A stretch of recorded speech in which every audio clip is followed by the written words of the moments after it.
இங்க கதிரும் ராஜியும் அந்த எக்ஸாமை முடிச்சுட்டு எப்பவும் போல ஒரு ஹோட்டலுக்கு போறாங்க. அங்க போயிட்டு இந்த பக்கம் கதிர் கிட்ட காசு ரொம்ப கம்மியா இருக்கிறதுனால, இங்க ராஜுக்கு மட்டும் ஒரு சிக்கன் பிரியாணி வாங்கி குடுத்துட்டு, இங்க கதிர் வந்து ஒரு சாதாரண ஃபுட்ட வாங்கி சாப்பிட்டுட்டு இருக்காரு. இத பார்த்துட்டு இருக்க ராஜியுமே, "பேசாம நீங்க சாப்பிடுங்க. எனக்கு வேண்டாம் இருக்கட்டும். நான் நார்மலா சாப்பிடுறேன்" அப்படின்னு சொல்றாங்க. ஆனா இந்த பக்கம் வந்து கதிருமே, "இல்ல, இல்ல நீ சாப்பிடு. எனக்கு அந்த மாரி ஃபுட்லாம் சாப்பிட்டு பழக்கமே இல்ல" அப்படின்ற மாதிரி ராஜுக்காக எல்லா விஷயத்தையும் விட்டு குடுத்துட்டு இருக்காரு. ஆனா ராஜியுமே இந்த பக்கம் கதிரோட செயல பார்த்து, "பரவால்ல. அவர் எனக்காக இந்த மாரி இந்த விஷயத்தெல்லாம் ரொம்பவே வந்து பண்ணிக்கிட்டு இருக்காரு" அப்படின்னு சொல்லிட்டு, அவங்களும் கொஞ்சம் கொஞ்சமா இந்த பக்கம் வந்து கதிர் பக்கம் கொஞ்சமா லைட்டா சாய ஆரம்பிக்கிறாங்க.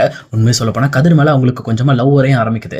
அதே நேரத்துல இங்க ராஜியுமே கதிர் வேலையெல்லாம் முடிஞ்சிருச்சுல்ல, இன்னைக்கு கொஞ்சம் பீச்சுக்கு மட்டும் போயிட்டு போயிடலாமா அப்படின்ற மாதிரி கேட்குறாங்க. கேட்டோன்னு இங்க கதிருமே, ஒன்றும் பிரச்சனை இல்லை ராஜி, வா போலாம் அப்படின்ற மாதிரி அவங்களை கூட்டிட்டு பீச்சுக்கு போறாங்க. அங்கும் போயிட்டு 2 பேரும் அமைதியா உட்காந்துட்டே இருக்காங்க. அப்ப ராஜியுமே, எப்படியாவது இந்த எக்ஸாம்ல நான் பாஸ் பண்ணணும், சொல்லப்போனா எனக்காக இல்லைனாலும் இது உங்களுக்காக நான் பண்ணணும் அப்படின்ற மாதிரி இங்க கதிர் கிட்ட சொல்லிட்டு இருக்காங்க. அப்ப கதிருமே, ஏன் எனக்காக பண்ணணும்னு நினைக்கிறேன் அப்படின்ற மாதிரி கேட்கிறப்போ, இல்ல எனக்காக நீங்க நிறைய மெனக்கடுறீங்கல்ல, என் வீட்டுல இருக்கும்போது கூட இதை நான் பண்ணணும்னு சொல்லி கேட்கிறப்போ யாருமே என்ன மதிக்க மாட்டாங்க, எனக்கான எந்த ஒரு அதிகாரமும் கொடுத்தது கிடையாது. ஆனா நீங்க உங்க வீட்டை எதிர்த்துட்டு எனக்காக இதை பண்றீங்க, ஆனா வீட்டுக்கு தெரிய வர்றப்போ கண்டிப்பா ரொம்ப கஷ்டமாயிடும் நினைக்கிறேன் அப்படின்ற மாதிரி ராஜியுமே கொஞ்சம் ஃபீல் பண்றாங்க. ஆனா கதிருமே, அதெல்லாம் ஒன்றும் பிரச்சனை இல்லை, நீ போஸ்டிங்ல மட்டும் உட்காந்துட்டேன்னா போதும், அதுக்கப்புறம் எந்த ஒரு கவலை இல்லாம நாங்களும் ஜாலியா இருப்போம்ல அப்படின்ற மாதிரி இங்க கதிருமே ரொம்ப ஹாப்பியா பேசிட்டு இருக்காரு.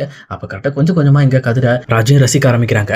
அப்ப கதிருமே கரெக்டா இங்க ராஜியோட முகத்தை பாக்குறாரு. அவங்களோட முகம் டிஃப்ரெண்டா மாறதை பார்த்துட்டு அவருமே கேஷுவலா எல்லாத்தையுமே தன் மனசுக்குள்ளே வச்சுக்கிறாரு.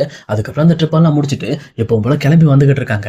அவங்க வந்துட்டு இருக்க வழியில இங்க பஸ் ஸ்டாப்ல வச்சு அரசு கிட்ட இங்க குமரவேல் வந்து பேசிட்டு இருக்காரு. இதை பார்த்த உடனே இந்த பக்கம் வந்து ரொம்பவே டென்ஷன் ஆயிடுறாரு கதிருமே. என்ன இது, அரசு கிட்ட வந்து இவன் பேசிட்டு இருக்கான், இவனுக்கு என்ன வேலை அப்படின்னு சொல்லிட்டு அவருமே கொஞ்சம் காரை ஓரமா நிறுத்திட்டு என்னன்னு சொல்லி பாக்குறாரு.